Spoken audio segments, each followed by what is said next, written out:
30 থেকে 35 জনের জন্য বিরিয়ানি রান্না করতে গেলে যা যা মশলা এবং প্রয়োজনীয় জিনিস দরকার হয় আমি সেগুলোই আপনাদের কাছে দেখাবো। তো চলুন শুরু করি।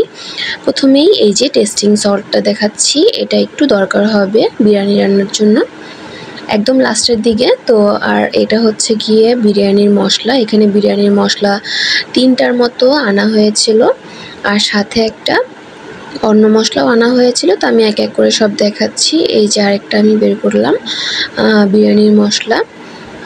তো আরও একটা আছে, ওটা পরে দেখাচ্ছি। এই যে কিশমিশ দিতে হয় বিরিয়ানিতে, তাহলে মজা হয়।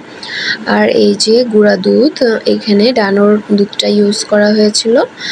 আর আরেকটা নিয়ে এই যে আরেকটাই বিরিয়ানির প্যাকেট। এটা তো মোট আমি 3টা বলেছিলাম, 3টা আমি বের করে ফেলেছি বিরিয়ানির মশলা। তো এই বিরিয়ানিটাই আমি 2টা ইউজ করেছিলাম, 2টাতেই এনাফ হয়েছিল।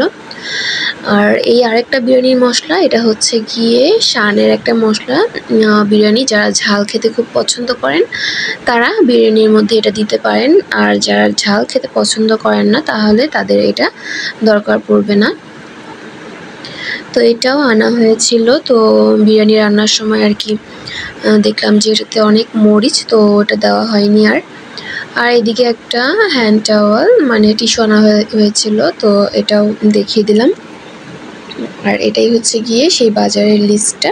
তো বাজারের লিস্টটা আমি পাশে সরিয়ে রাখলাম। আর এদিকে এটার মধ্যে কি দেখুন, মনে হচ্ছে বাদাম। হ্যাঁ, এখানে কাজু বাদাম আর কাঠবাদামটা আছে।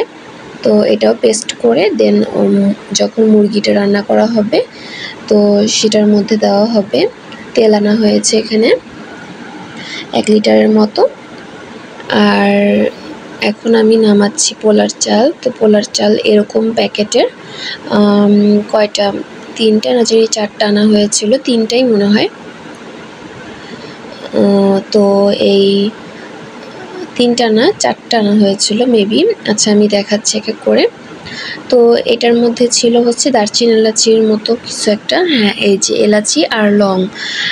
দারচিনি ছিল বাসাতে, তো এগুলো আনা হয়েছিল। আর আদা বাটা, রসুন বাটা, জিরা বাটা এগুলো তো লাগবেই, এগুলো তো বাসাতেই থাকে। আর এই যে আদার জন্য আদা আনা হয়েছিল, বেশি করে আনা হয়েছিল। তো যতটুকু লাগবে আর কি ততটুকু ব্যবহার করা হবে। আর এদিকে আনা হয়েছিল হচ্ছে এটা হচ্ছে গিয়ে একটা বড় এলাচ। এটারও দরকার পড়েনি আসলে, বড় এলাচের ঘ্রাণটা সবসময় ভালো লাগে না, তো এটারও দেওয়া হয়নি। এই যে আমি আরও একটা প্যাকেট নামাচ্ছি চালের। এটা সুগন্ধি চিনি গুঁড়া চালটা যেটা আছে সেটার 2 প্যাকেট। আর এই আরেকটা 3 প্যাকেট। আরও একটা প্যাকেট মেবি আছে, হ্যাঁ ওই যে 4 প্যাকেট।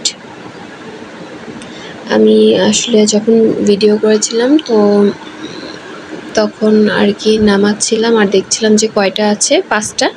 তো এই তো 5টা ছিল আসলে মোটমাট। তো এই হচ্ছে গিয়ে 30 থেকে 35 জনের মতো মানুষ খেতে পারবে তেমন একটা বাজার। আর এখানে 5 কেজির মতো মুরগির মাংস ছিল। আর এখানে আসলে 30 থেকে 35 জন না, মোটামুটি 40 জনের মতো মানুষ খেতে পারবে। তো এই হচ্ছে গিয়ে বিরিয়ানির রান্নার জন্য মশলা। তো কেমন লাগলো অবশ্যই জানাবেন। আজকের জন্য এ পর্যন্তই। আল্লাহ হাফেজ, আসসালামু আলাইকুম।